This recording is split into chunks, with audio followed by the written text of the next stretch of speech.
오늘은 오랜만에 안면 홍조증에 대해서 말씀드리도록 하겠습니다.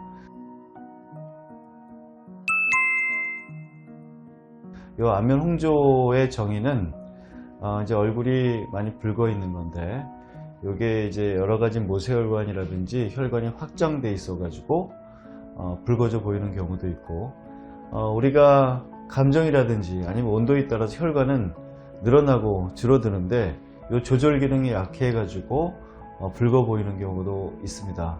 이런 경우를 이제 안면 홍조라고 그러는데, 결국은 핏줄에 의해서 얼굴이 붉게 보이는 경우를 안면 홍조라고 말씀드릴 수가 있습니다.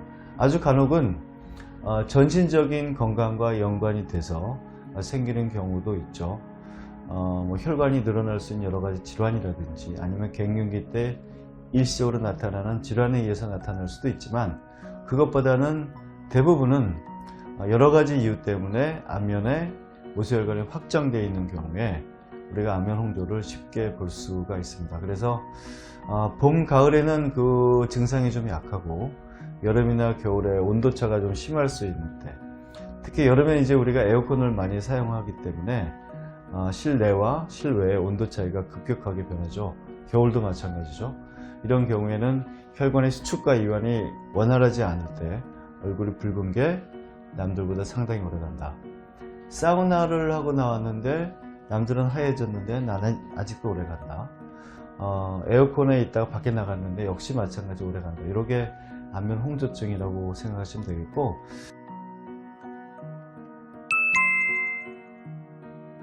이 치료법은 역시 그 클래식한 치료 방법이 있죠. V빔이라는 치료가 있는데, 이 레이저는 이제 다이 계통의 레이저를 이용하는 거죠.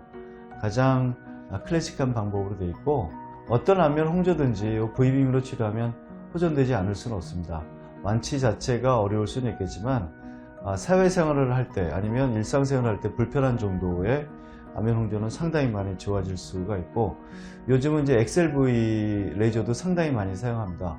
XLV의 532 파장을 이용하면 V빔 레이저만큼 좋은 효과를 볼 수 있기 때문에 요즘은 그 V빔 레이저와 XLV 레이저의 532 파장을 저희 병원에서는 많이 이용을 하고 있고, 두 가지를 번갈아가면서 사용하면 더 좋은 효과가 있는 것 같습니다. 그래서 V빔 단독 치료를 할 때도 있지만, 이 XLV 레이저를 같이 동반해 가지고 치료를 하는 경우에는 좋은 효과를 볼 수 있습니다. 물론 여러분들이 짐작이 가시겠지만 한 번의 치료가 되지는 않죠.